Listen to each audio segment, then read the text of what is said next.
Hello my friends, this is Dr. Beter. Today is February 27, 1978, and this is my AUDIO LETTER number 31. Before I discuss anything else today, I want to take a moment to thank all of you who have been writing, sending news clippings, and your specially made tape recordings. My mail has become so overwhelming that it's physically impossible for me to answer most of you personally. But I do want you to know that even those things which I may not acknowledge for some time are read. The clippings, the tapes, and other personal tips you send me are studied, and it's all very helpful and appreciated, and I thank you again. The task of sorting out and analyzing the intelligence I receive nowadays from sources worldwide is a full-time job for me. On the other hand, the United States intelligence community, which employs more than 100,000 persons to do the analyzing for the government, costs the taxpayers billions of dollars a year. And moreover, the United States intelligence establishment is hamstrung at the top by over-centralization and a politicized analysis process that has produced a disastrous intelligence gap for America. So today I receive a continuing flood of high-level intelligence from sources who believe you and certain other top officials worldwide should know. From time to time I refer you to other sources of important information so that you can broaden your perspective or get further details. Sometimes these other sources return the favor by expressing very uncomplimentary opinions about me personally, and some of you have written to me greatly shocked over this. But, my friends, I ask you not to lose heart at a few ugly words when they appear. Instead, look beyond them to the facts that are documented. Compare those to my warnings and then decide for yourself. There are some who say I should keep quiet about the things I tell you, that I am frightening the people. But, my friends, if I did keep quiet, it would be like an air raid warden who refused to turn on the siren to warn of approaching bombers, because that would frighten people. And there are those who say I will ruin my credibility by revealing even hard intelligence about matters that depart so far from popular beliefs. But in the words of General George Keegan, recently retired Chief of Air Force Intelligence, quote, "I'd rather be right than credible." Unquote. 5 years ago I described in detail how the United States dollar would be destroyed deliberately and lead to monetary chaos. It seemed incredible, or as David Rockefeller put it, quote, "interesting science fiction." Unquote. But today the dollar is following the so-called incredible course I warned about in my book, The Conspiracy Against the Dollar, and all the comfortable, credible monetary projections of that day are in the trash bin. Stagflation is confiscating our assets as it was planned to do. The intelligence I am revealing today is every bit as solid as that which I made public 5 years ago and which is proving true today. But because you still are not being told the truth by the Federal Government or by the controlled major media, which gives me the silent treatment, the intelligence I make public leaves many people shaking their heads just as they did 5 years ago. There have been many over the years who have warned that someday, if we didn't watch out, the Soviet Union would outstrip the United States militarily. Now someday has arrived. The Soviet Union has achieved dramatic military superiority over the United States, and we are in mortal danger. Now people are asking, what can we do?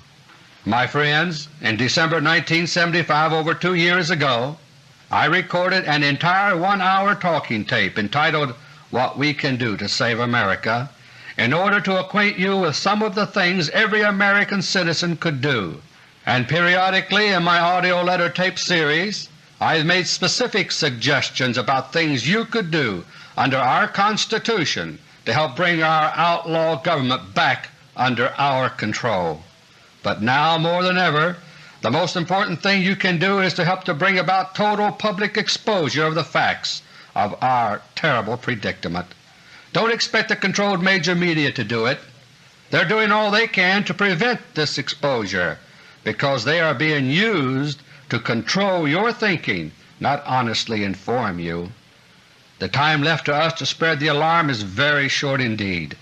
For reasons I will explain today, Our secret rulers now believe they may have as much as 2 to 3 years in which to devise an effective response to the present overwhelming Soviet military might. As I will also explain, they are wrong. But in any case, you and I have very little time left before wartime controls and restrictions start binding and gagging us all. My 3 topics for today are: Topic number 1, the dawning of Soviet cosmostrategy and cosmopolitics. Topic number 2, the accelerating build-up to a national emergency. And topic number 3, growing casualties in the secret war over salt. Topic number 1. In my book The Conspiracy Against the Dollar, I describe the new imperialism of the international Rockefeller Empire.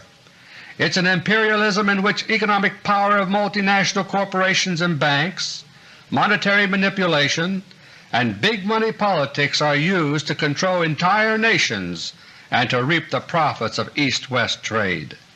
The techniques of econostrategy and econopolitics are the means by which great economic might are translated into the domination of others.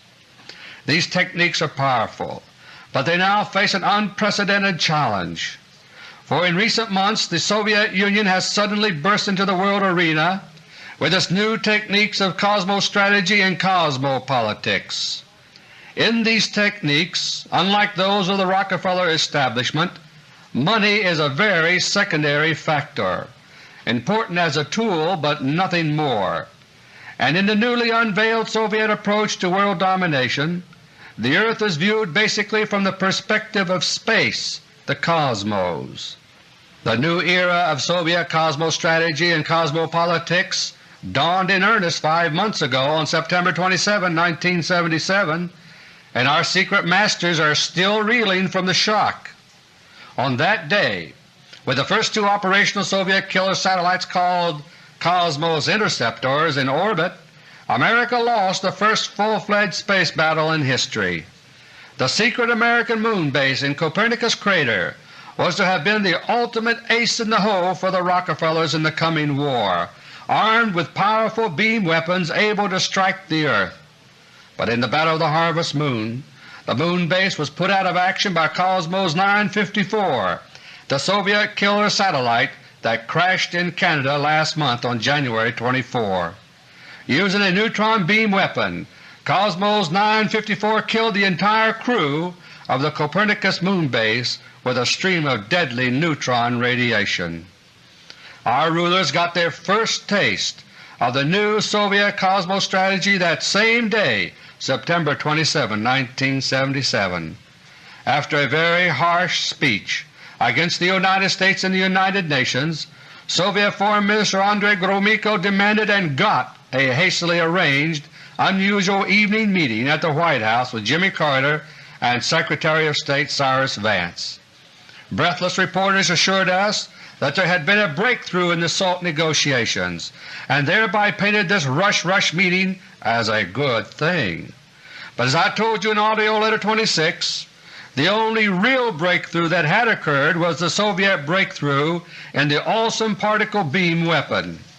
Gromyko's message at the White House was an ultimatum to begin the process of surrender by disarming America under the guise of SALT II. In Topic number 3 I'll bring you up to date on the current status of the struggle over SALT surrender. The Kremlin is playing a deadly game of chess in its bid for world conquest. In any chess game, moves are planned far in advance, in sequence, according to careful strategy. They are not simply made in isolation. And so it was with the Battle of the Harvest Moon last September. The particle beam weapons which are now in orbit on Soviet Cosmos interceptor satellites are the product of a 10-year crash program. But other crash programs have been underway as well in the Soviet Union ever since the Soviet humiliation in the Cuban Missile Crisis 15 years ago. The plan was to develop in total secrecy a spectrum of new superweapons systems which, taken all together, would leapfrog past the capabilities of the United States. They were to be developed, tested, produced in the numbers required for operational deployment, and when ready, held in constant readiness for massive deployment when the time came. That time came 5 months ago. On September 27, 1977, the Soviet Union dealt the United States a staggering blow, unknown to the public at large because the government refuses to tell you about it. And just 2 days later the Soviet manned space program began making spectacular headlines after years seemingly in eclipse. On that day the Salyut 6 space station was launched, the same space station whose crew are rapidly closing in on America's space endurance record of 84 days. America's Moon era had just ended, but that of the Soviet Union was about to begin. Meanwhile Russia was adding rapidly to its fleet of operational Cosmos interceptor killer satellites. The two that I mentioned in AUDIO LETTER No. 26 were joined by 6 more in October 1977, and as of now there are over 30 Soviet Cosmos interceptors orbiting the Earth, all of them manned and all of them armed with particle beam weapons. On October 4, 1977, Defense Secretary Harold Brown shocked reporters by confirming part of what I had already revealed in AUDIO LETTER No. 26, namely that the Soviet Union had achieved an operational killer satellite capability. But by refusing to explain how they work, Dr. Brown succeeded in misleading the reporters into presuming that the Soviet killer satellites work by gliding up next to their target and then exploding. By now this concept is widely accepted as if it were fact, which it is not. But earlier this month, on February 2, 1978, Dr. Brown almost told Congress the truth. He said that the Soviet laser-firing killer satellite, already operational, will be substantially improved by the mid-1980s. My friends, a laser is a beam weapon, so Dr. Brown has now contradicted the assumption that the Soviet killer satellites are of the old explosive type. To tell the complete truth, he should have told Congress that they use particle beams, not lasers. But perhaps that would have been too embarrassing. After all, it was none other than Harold Brown's Livermore Laboratory that failed to develop a particle beam weapon. If Livermore Lab couldn't do it, neither could the Russians. All kinds of cover-up operations are now underway by the United States government to try to hide from the people what is really happening. For example, in AUDIO LETTER No. 27 I told you about the destruction of America's 85-ton space station known as Skylab. On October 18, 1977, a Soviet Cosmos interceptor blasted Skylab into a giant fireball that was seen by people along a path all the way from southwest Texas to Arkansas and Missouri. 9 days later, the cover-up began with government stories that Skylab is unexpectedly sinking toward Earth. And at the beginning of this month, the Skylab cover-up story was revived in such a way as to thoroughly confuse the public. Now we are told it looks as though Skylab may crash too soon for the Space Shuttle to save it. It may crash in late 1979, or then again it may crash by late this year. Pretending that Skylab is still up there, some NASA spokesmen say the engine should be fired to make it tumble slowly to keep it in orbit longer. Others say it should be made to tumble so it will come down sooner, say over the Indian Ocean. As I explained in AUDIO LETTER No. 26, the beauty of the Indian Ocean is that over long areas there are no witnesses to observe such things. While Soviet Cosmos interceptors were multiplying in Earth orbit in October, the Soviet manned Moon program also started in a rush. On October 4, 1977, the 20th anniversary of Sputnik 1 was celebrated by launching Soyuz 25 from the same launch pad. As a cover story, Soyuz 25 was said to have returned to Earth after a few days, having failed to dock with Salyut 6 space station. But in fact Soyuz 25 went on to make a manned landing on the Moon on October 16, 1977, landing on the far side in Jules Verne crater for reasons I explained in AUDIO LETTER No. 27. In the new Soviet COSMOSTRATEGY, The massive deployment of men and equipment to the Moon was just the space-age equivalent of a military deployment by airlift. The men, the spacecraft, the particle beam weapons, everything had been prepared for this giant military operation in space. And given the Soviet network of several major spaceports, which they call cosmodromes, launch rates unheard of in the United States were and are possible. Over the past 5 years the Soviet Union has consistently launched satellites 6½ times as frequently as the United States, and that is based only on those that the Soviet Union has reported so that they can be tracked by the West. There have been hundreds of secret launches of satellites that have never been positively detected or tracked in the West. During October and November, as I have detailed in previous tapes, the Moon was quickly converted into a military base of the Soviet Union. Today there are 7 separate particle beam weapons installations on the near side of the Moon, plus a backup and supply base on the far side. And as I revealed in December, the lunar particle beam weapons have been test-fired at the Earth. In December I also revealed that particle beam weapons were being fired in a defocused mode of operation off the East Coast, causing mysterious air booms called airquakes. These particle beam weapons are carried by floating platforms which are not satellites in orbit. They can operate all the way from ground zero to altitudes of at least 800 miles. Normally they stay high enough to be outside the atmosphere. These platforms, which use a principle known as electrogravitics, could have been developed long ago by the United States, but were not, and now we have no defense against them. When I say platform, I'm speaking in the military sense of a vehicle on which weapons are mounted. A naval ship is sometimes thought of as a gun platform. In the same way, an attack helicopter may be called a platform for the guns it carries. The Soviet floating particle beam platforms, according to my latest information, are actually spheres known as cosmospheres.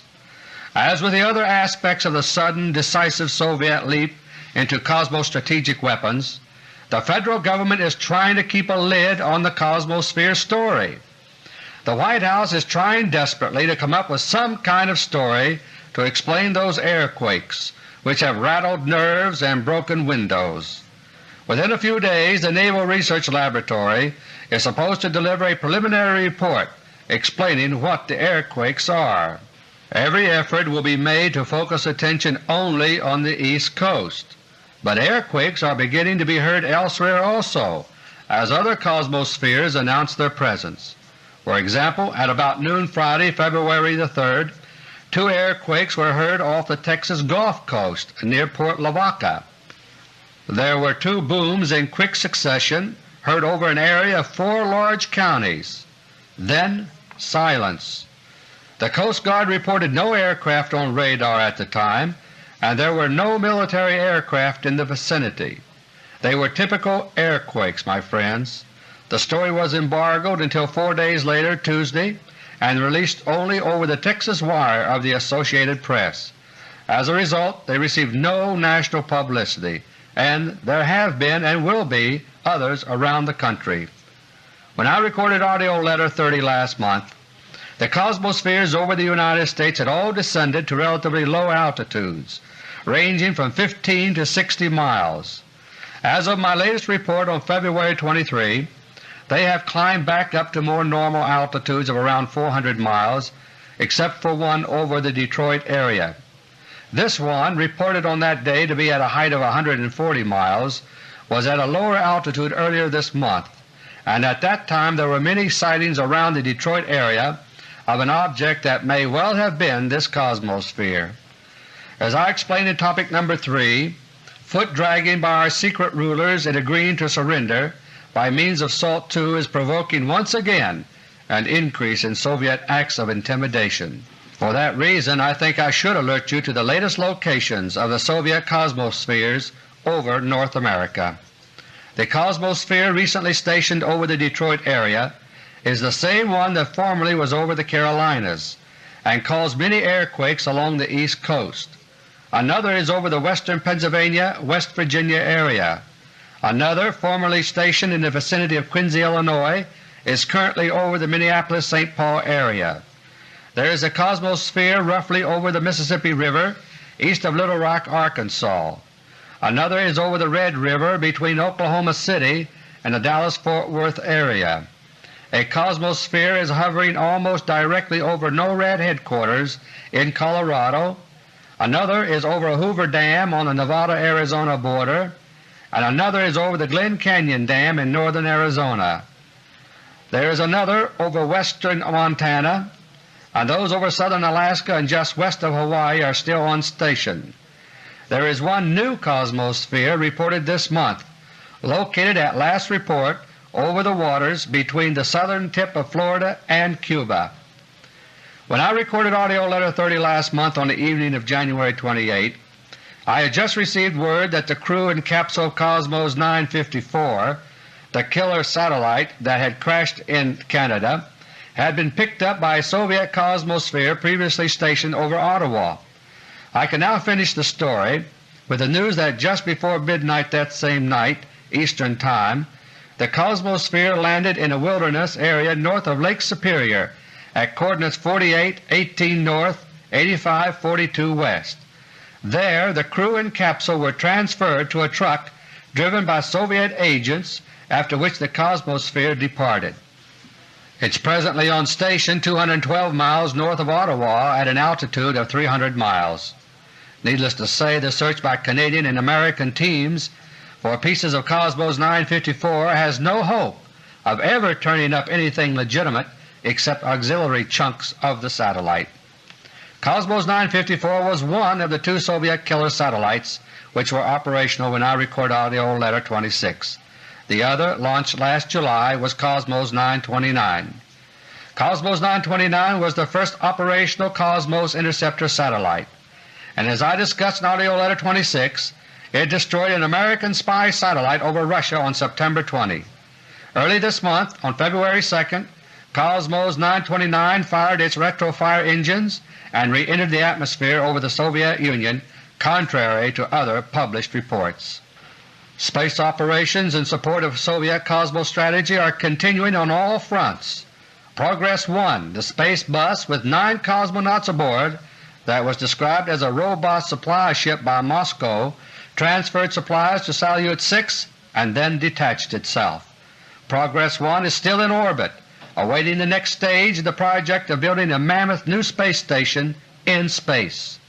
As I told you last month, Progress 1 is to become one part of the new space station, and on February 16 the cosmonauts on Salyut 6 accomplished another space first.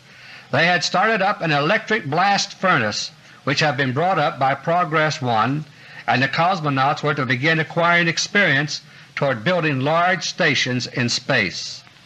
A few days ago Moscow correctly announced that the crew of Salyut 6 have also been busy observing, from their ringside seat in space, various weather phenomena and natural disasters, and no wonder, since geophysical warfare is also an operational part of the new Soviet COSMOSTRATEGY.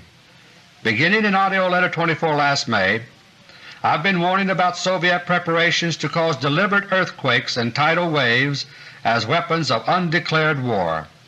That month I gave the navigational coordinates where 7 Soviet fission-fusion superbombs had already been planted in strategic undersea locations around the Philippines. And a year ago this month I referred to the fact that major Soviet experiments in weather modification were known to have been carried out on certain occasions. Last August I revealed that cobalt bombs were being planted in the oceans at strategic locations to serve in a buildup of earthquake activity prior to the big catastrophe that awaits the Philippines and America's west coast, and I have revealed since then that some of these have been set off. Only recently I have been informed that some of the cobalt bombs have purposes other than earthquakes. In the North Pacific, 2 large warm water zones were discovered last fall. These warm water zones are pumping huge amounts of moisture into the air streams that sweep across America from the Pacific and creating tremendous air turbulence in the process. The result? Blizzards, high winds, and floods, which could very well affect our food supply in the near future. These hot water zones have been caused by the deliberate cracking of the seafloor to vent volcanic heat into the ocean. The center of one hot water zone thus created is located at 50:37:8 north, 170:32:51 east near Attu in the Aleutians. The other is at 25:34:23 north, 151:18:41 west between Hawaii and California. At both of these locations Soviet cobalt bombs were planted and set off last summer. Last April I alerted you that Soviet nuclear sabotage of the United States had begun, focusing at first on our dams and reservoirs. And last May, before suspending the AUDIO letter for 3 months in an all-out effort to expose and stop the mounting Soviet sabotage campaign, I told you of the Soviet strategy to use water against us as a weapon. Last month a severe 2-year drought in California was broken by unrelenting torrential rainstorms. Now there is a threat of such heavy spring runoff that floods will be a problem instead of drought. And now, thanks to Soviet modification of America's weather, our major dams are being filled up just as they must be to produce maximum destruction when they are blown apart by Soviet nuclear mines. Topic number 2. In the past I have repeatedly given a warning about the deliberate, crushing shortages which are being arranged to strike America along with the collapse of the United States dollar and vanishing freedoms and property. And beginning in AUDIO Letter 10 nearly 2 years ago, I have made public the Presidential Executive Orders which already exist, under which the declaration of a national emergency can be used to intensify shortages and suspend our Constitution. Today the controlled Carter administration is silently preparing for the intended declaration of a national emergency. Overseas the Middle East is going faster and faster down the one-way corridor that is leading to war.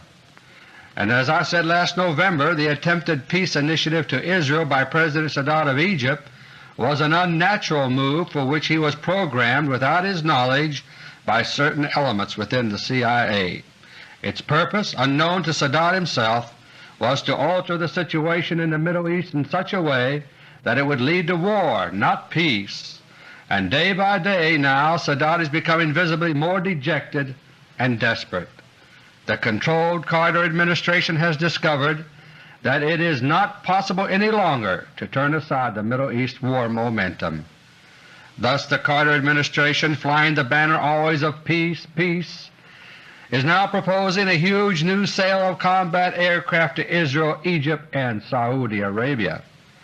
The real target in all of this is Saudi Arabia, which has made the fatal mistake of allowing itself to be dragged in now as a confrontation state against Israel. These maneuvers are continuing the public relations trickery of our secret rulers that began several months ago, giving the image to the public that we are becoming more aloof from Israel. At the same time, more and more excuses are being set up to make Israel appear to be threatened in a vital manner. Thus the cover story is being established for a preemptive limited nuclear strike against Arab OPEC oil wells.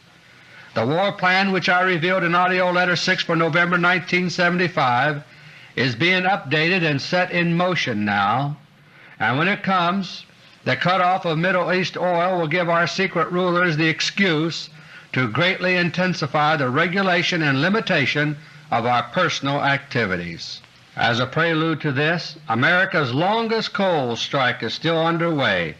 Last Friday evening, February 24, Jimmy Carter had announced that he would reveal drastic measures to end the strike in a speech scheduled for 9 p.m. Eastern Time, but instead, 2 hours before that, he announced a negotiated settlement reached at the last minute between the Miners' Union and the Rockefeller-controlled coal operators.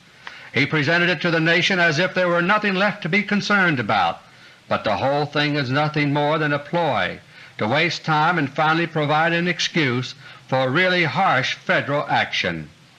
Every possible means is being used to ensure that the miners do not ratify the latest settlement, just as they turned down the earlier one several weeks ago.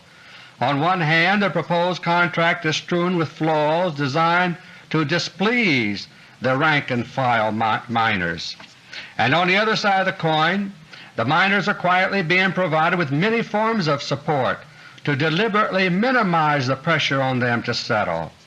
They are encouraged to pretend to outsiders that they have no money, and thereby qualify for food stamps, unemployment, and welfare assistance.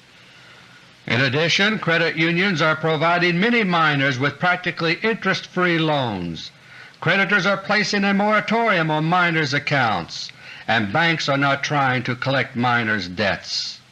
Major creditors, controlled by our secret rulers, are setting the pace, and others are following their example. And so, if all goes according to plan, the early days of March will see the supposed new coal strike settlement break down. Jimmy Carter, as before, will delay and delay, but with utilities running out of coal and the winter still not over, those drastic Federal measures will be imposed at last. The emergency powers of the President will be invoked, seemingly for limited purposes, but at the same time the bureaucracy for the coming unlimited national emergency will have been set in motion. Topic number 3.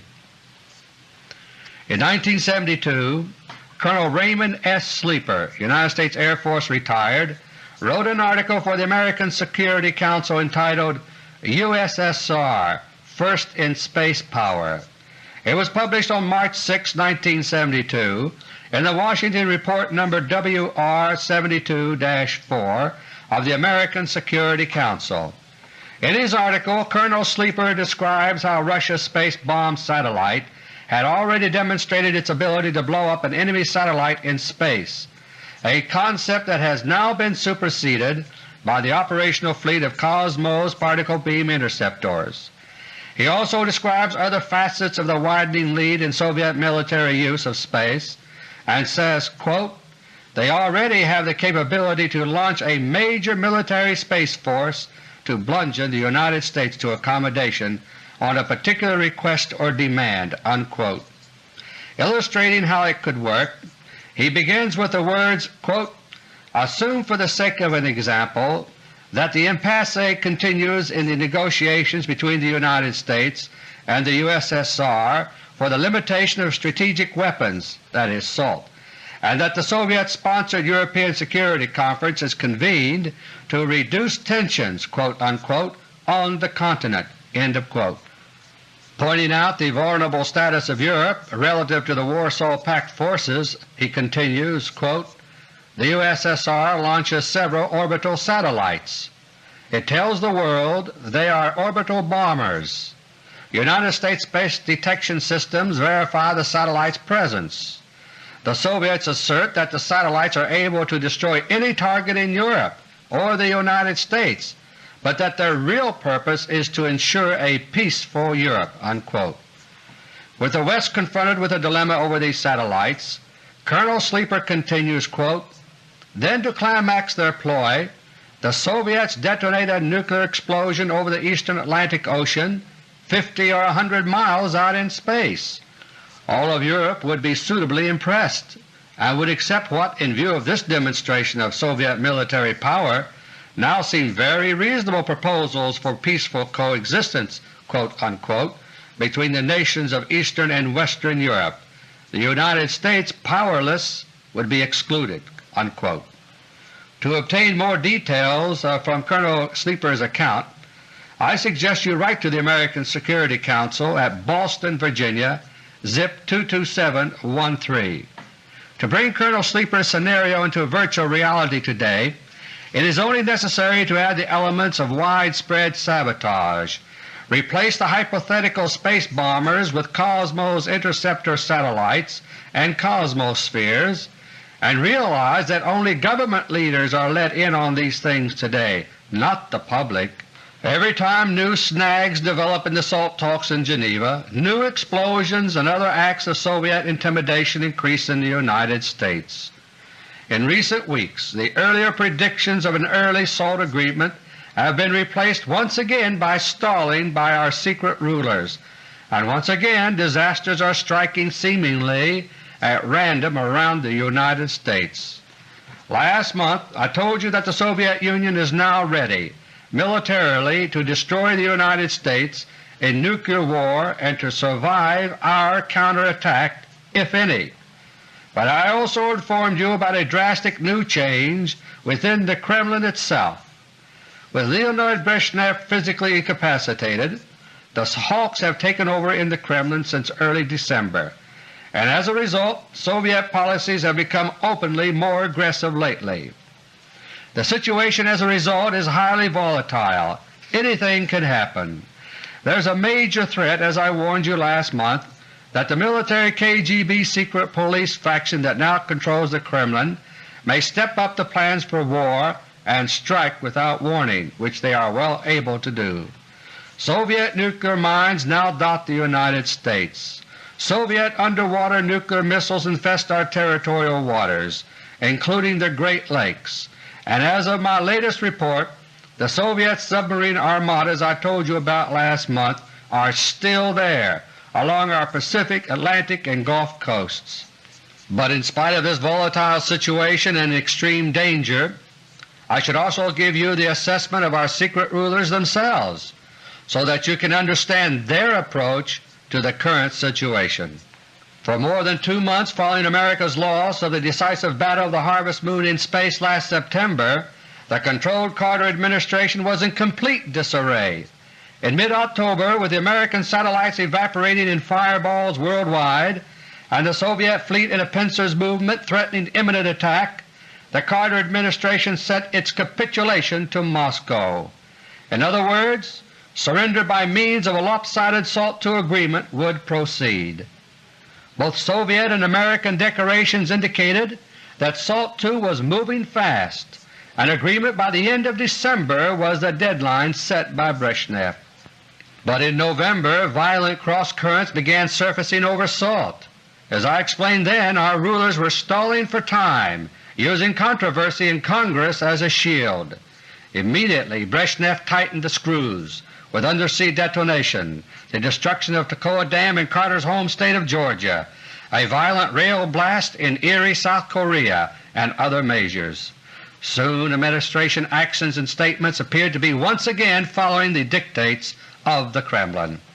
In early December, with the original Brezhnev deadline on SALT II drawing near, Soviet intimidation of America began mounting in rapid fashion. On December 2, 1977, the first of the mysterious airquakes along the East Coast began, courtesy of Soviet Cosmosphere No. 1 in the list of 7 I made public that month. That same month California experienced unprecedented sandstorms with 100-mile-per-hour winds as major Soviet weather modification measures began to take effect. And just 3 days before Christmas, Soviet nuclear mines began destroying grain elevators and other important targets in a continuing rash without precedent in our country. But by then Leonid Brezhnev was a very sick man. He sickened rapidly, and I can now reveal that Leonid Brezhnev died in Moscow in early January. Beginning several weeks ago, a ceremonial double for Brezhnev has been making public appearances in order not to let the world know about the turbulence now going on within the Kremlin. But our unelected rulers know, and now they are using whatever time that is left to move desperately in a crash program to ally themselves with Red China and turn China into a credible threat against Russia. And wherever possible, military research and development is being cranked up secretly in a crash program to produce new weapons in time to effectively oppose the awesome military might of the Soviet Union. The United States tilt toward China is reflected in the foreign policy statements of American officials. As recently as last November 16th, Defense Secretary Harold Brown told the Japanese that decreasing American commitments in the area would have to be expected. And yet early this month he revealed in a foreign policy speech in California that the United States is giving renewed emphasis to our commitments in Asia. He is hurrying to reassure and bolster South Korea with new fighter aircraft, and privately there is some rethinking being done about the announced policy of withdrawing American troops there.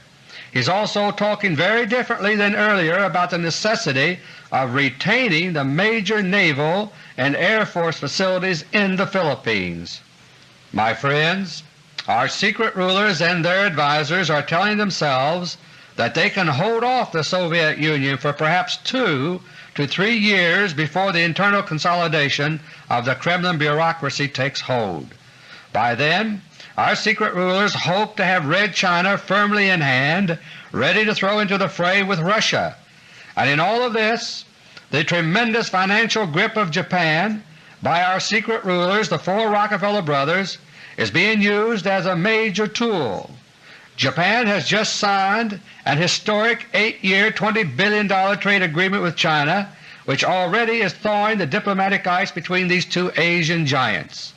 Meanwhile, Rockefeller doors are being flung wide open for Red China here and abroad, and Red Chinese trade delegations are hustling around the United States, Europe, Asia, and Japan in a rush of activity. All of this may sound as if the mighty Rockefellers are going to pull a rabbit out of that hat once again, as they have done in the past, and still end up on top. But what they are actually doing, my friends, is digging an ever deeper, wider grave for themselves and for America. The Soviet Union saw long ago what is now happening, and has already prepared Japan to join in agreements to offset those with China. Japan will in due course sign in principle a draft of a treaty of friendship and cooperation in spite of Japan's demands for the return of 4 Japanese islands seized by Russia at the end of World War II. The Rockefeller economic power in Japan is formidable, but the Japanese want out from under the Rockefeller yoke.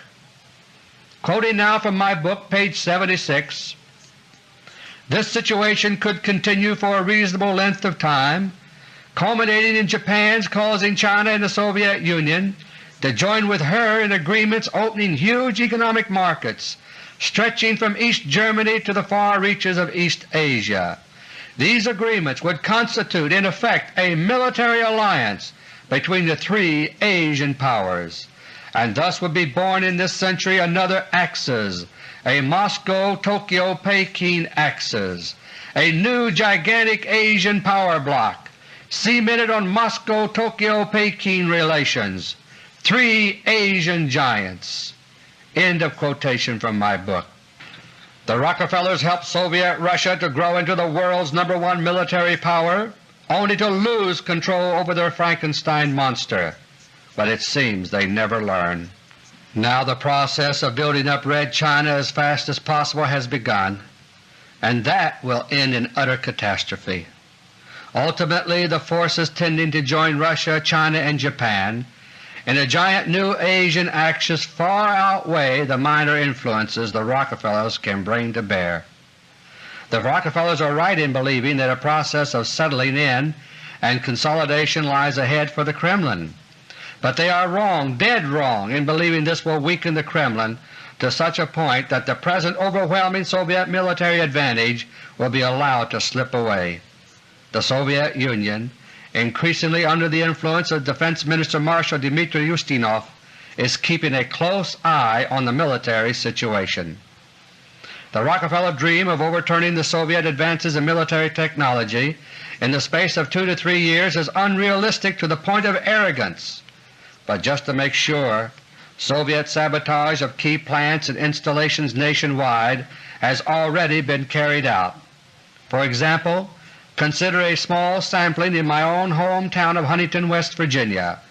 The International Nickel Plant now contains 3 Soviet nuclear weapons, the Owens, Illinois Plant 2, and the Hudao Plant, where secret work is underway, 2. In addition to sabotage, my friends, there is a campaign of espionage by the Soviet KGB against America. On February 9 earlier this month, a sensational Soviet spy case broke in Canada. Last April in AUDIO LETTER No. 23, I revealed that Soviet agents were planting nuclear weapons in dams and reservoirs in the United States, and the following month I detailed the role of Canada being used as a staging area into the United States by the KGB. In AUDIO LETTER No. 24, I revealed the crucial role played by the RCMP, the Mounties, in attempting to stop the growing sabotage of the United States, while American authorities were doing nothing whatever about it. Now we've been told publicly that the Mounties have been involved since at least last April in a counterintelligence operation against KGB operations in Canada, and the RCMP has received a lot of praise in place of the usual abuse for their breakup of the celebrated KGB spy ring. 13 spies, diplomatic personnel at the Soviet Embassy in Ottawa, have been expelled. In recent years Soviet espionage cases have been boiling over repeatedly in the West, major cases involving top military and governmental officials and the compromise of massive amounts of sensational and sensitive material. It has happened in Canada, in Britain, which recently expelled over 100 Soviet spies, in Sweden, in Denmark, in West Germany, and even in Switzerland. But here in the United States, the biggest of all Soviet espionage targets, the KGB has become so powerful that no such exposures happen. A big deal was made recently of spying activities by a single diplomat from a superpower known as Vietnam, but not a word about the thousands of KGB agents which have been crisscrossing our land planting nuclear mines for the coming war. The situation would be different had J. Edgar Hoover not been murdered, but then Nelson Rockefeller always said the FBI was a fascist organization. Can you imagine? But in spite of the good publicity the Mounties received from the big spy case in Canada, the RCMP is not happy, because the KGB won rather than losing in that case. The Ottawa spy ring case was deliberately exposed prematurely by a Soviet agent who fed the story to a Canadian reporter.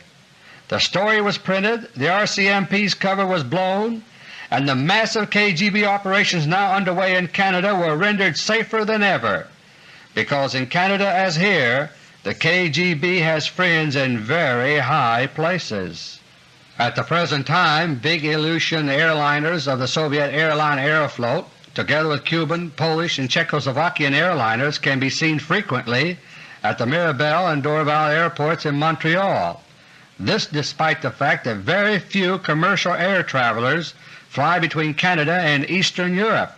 In addition, camouflaged Soviet troop transports, each able to carry 50 fully armed troops with supplies and bearing no identification marks, have also been passing through the Montreal airports in large groups. Operating under the protection of certain very highly placed agents in the Canadian government, the KGB has established no fewer than 12 guerrilla camps in remote areas of Quebec Province.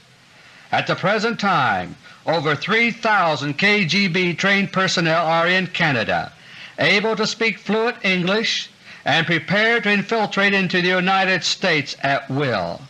Unlike the Canadian and American citizens who have acted as Soviet agents in planting nuclear mines nationwide, these are trained guerrillas prepared to undertake important insurgency operations against targets either in Canada or in the United States.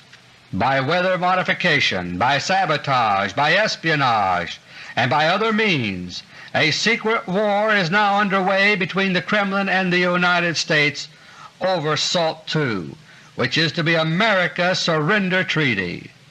The casualties in this secret war are civilians, and the toll is rising. The men, women, and children killed in the Toccoa Falls Dam collapse are casualties in this secret war. The workers and inspectors killed and injured in the explosion of sabotaged grain elevators are casualties in this secret war. Those who have died in artificial killer storms are casualties in this secret war. And those who were killed and injured recently in the propane explosion at Waverly, Tennessee are casualties in this secret war. Last time it was Erie, South Korea, back in November. A railroad car full of dynamite was used as the perfect cover for the detonation of 2 fairly large buried nuclear mines. This time it was brought closer to home. In Waverly, 2 tank cars full of propane were derailed on Wednesday, February the 22nd, but they lay there safely till Friday, until just before workmen were about to start emptying them. Then without warning and with no apparent cause, one tank exploded, as some witnesses said, quote, "like an atomic bomb." Unquote.